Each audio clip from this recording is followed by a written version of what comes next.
એક છોકરાના બાપનો એકનો એક પણ એક નંબરનો ઘેલચો દેવો.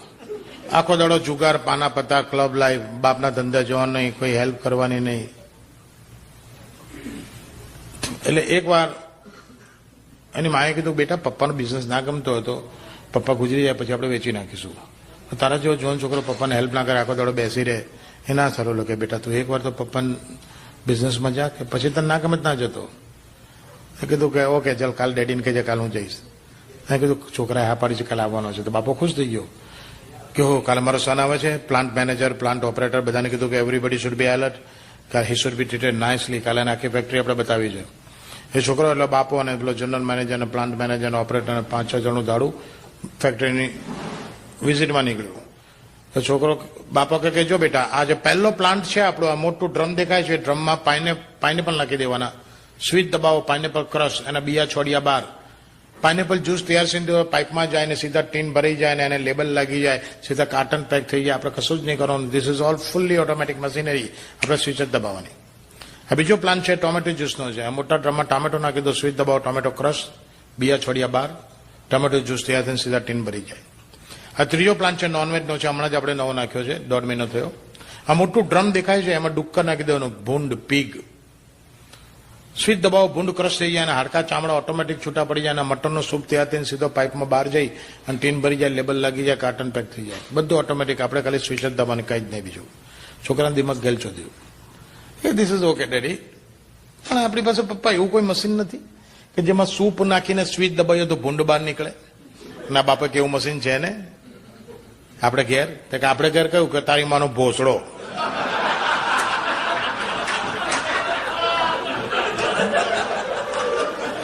આટલું સૂપ નાખીને તારે જો ભૂંડ બહાર પાડ્યું છે ને, ભોસડીના ઊંધા ઊંધા સવાલો કરે છે.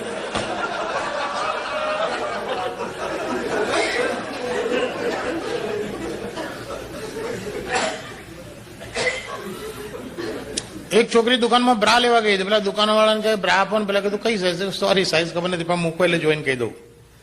એટલે 80ની 36ની મૂકી કે ઓહ ટુ બિગ. 34 મૂકી કે નાની બતાવો, 32 મૂકી કે નાની બતાવો, 30 મૂકી મોટી પડશે, 28 મૂકી નાની બતાવો, 26 મૂકી કે આ મોટી છે, 24 બતાવો, 24 મૂકી કે નાની બતાવો. પેલો દુકાનવાળો બોલે આ શું બેંચો મગજ મારી. એટલે બધી બ્રાનો ઢગલો ખેંચી અને ડ્રોવર ખેંચી અને અંદરથી ક્લેરેસલની ટ્યુબ કાઢીને કીધું લે બેબી આ લગાવ છે, ખીલ થયા છે, તને મટી જશે. ખીલ થયા છે ને બેન્ચ બ્રા લેવા આવી છું.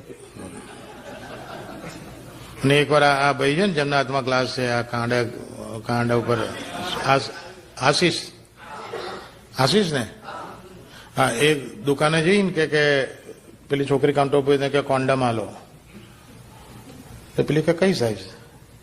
ઓ સાઈઝ નથી ખબર, આ ડોન્ટ વરી કે આવો અંદર. અને પાછળ લઈ ગઈને ઘાઘરો ઊંચો કરીને ગાલવા દીધું. અને પેલી આને કીધું 6 ઇંચ. કે હા કે કેટલી આપું? કે ડઝન આપ. ડઝન લઈને બહાર નીકળ્યો. ત્યાં પેલો અતુલ મળ્યો.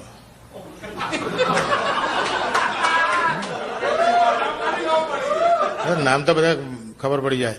તો એણે અતુલને કીધું કે અતુલ છુદા પેલી દુકાનમાં જબરું છે. તો કે શું?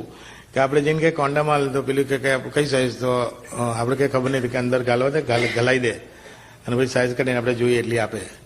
આ કેલા હું જઉં તો આ ગયો. આ જઈને કે કોન્ડમ કઈ સાઈઝ? સોરી સાઈઝ ખબર નથી. અંદર આવો, ખોલીને ઊંચો કરીને ગાલ્યું આણે. પેલી કીધું કે 8 ઇંચ. તો કશે કે કેટલી આપું?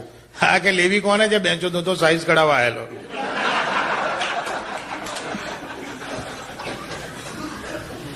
એક માણસ દવાની દુકાન જઈને કે કોન્ડમ આપો. પેલા ઇન્ડિયાની નિરોધ આપી. તે કેટલાની છે? કે 5 રૂપિયાની 5.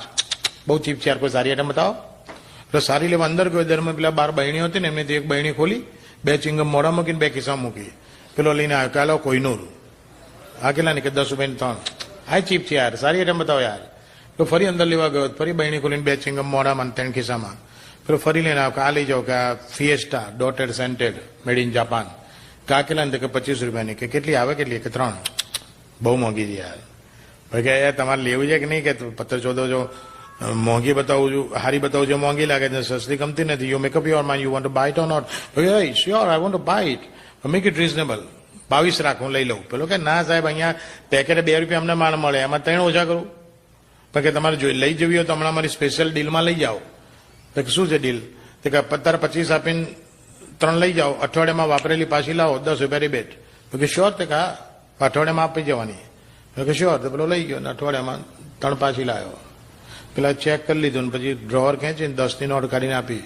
પેલું કે એક્સક્યુઝ મી, કે તમે વાપરેલી પાછી લો છો તો તમે રીઓપન કરીને, રીવોશ કરીને, રીપેક કરીને વેચો છો? પેલો કે ના ના ચોદ્યા, અમે એની ચિંગમ બનાવી બાર બહેણી મૂકીએ છીએ.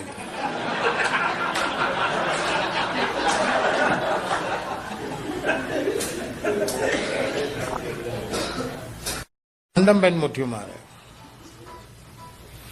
એમાં પછી મુઠ્ઠીઓ પતી જાય ને એટલે કોન્ડમ કાઢી ગાંઠમાં ઘરમાં તાર હતા ને એની ઉપર ભરાઈ દે. જોત જોતા એમના ઘરમાં 30-40 જેમ તોરણ જેવું થઈ ગયું. એટલે એક વાર મારા તમારે જેવા પૂછ્યું, સરદાર ये सब क्या है? सरदार कहें ये सब वो बच्चे हैं जिनको माँ का प्यार नहीं मिला.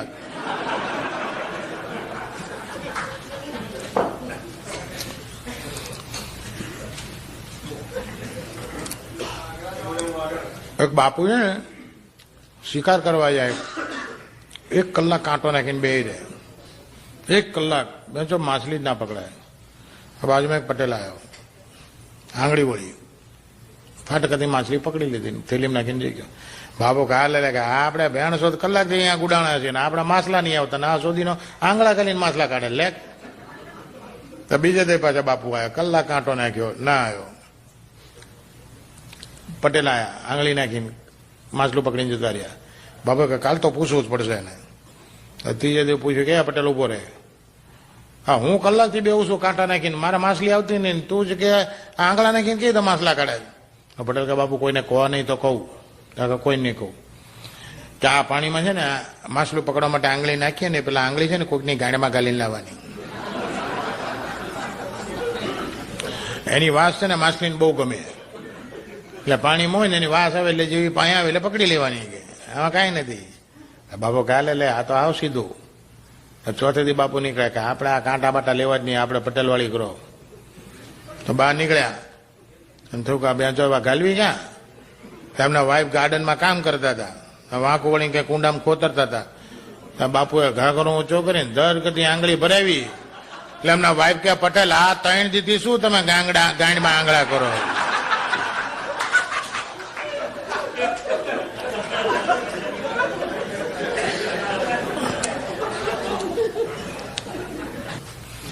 પણ જેટલું ઊંચું આપણું ઉર્દુ સાહિત્ય છે ને એટલું જ ઊંચું આપણું ગુજરાતનું લોક સાહિત્ય છે, સૌરાષ્ટ્રનું લોક સાહિત્ય છે.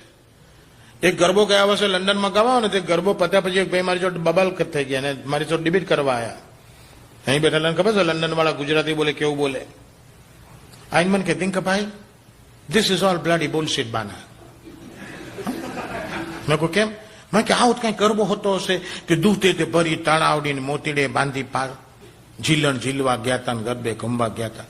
દિનકપી બાના તમે કોઈ દી જોયું દૂધનું તળાવ? માની લો 2 મિનિટ કે દૂધનું તળાવ છે તેને મોતીની પાળી કરાય.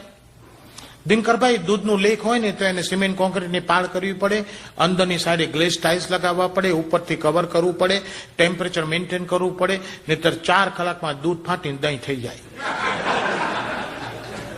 મેં કહું કાં કહો તમે દૂધની દુકાન વાળા છો, કાં કહો રેફ્રિજરેશન એન્ડ કન્ડિશન વાળો, કાં કહો બિલ્ડિંગ કોન્ટ્રાક્ટર છો. મેં કહું તમે ગમે તે હોય ભાઈ, આ ગુજરાતના કે સૌરાષ્ટ્રના જે કવિએ ગરબો લખ્યો ને લખતા તો લખી નાખો, પણ એ વખતે ખબર નહોતી કે મારા ગરબામાં ભણેલા ઘણા માણસો પણ હું મિસઅન્ડરસ્ટેન્ડ કરશે, નહીં સમજી શકે.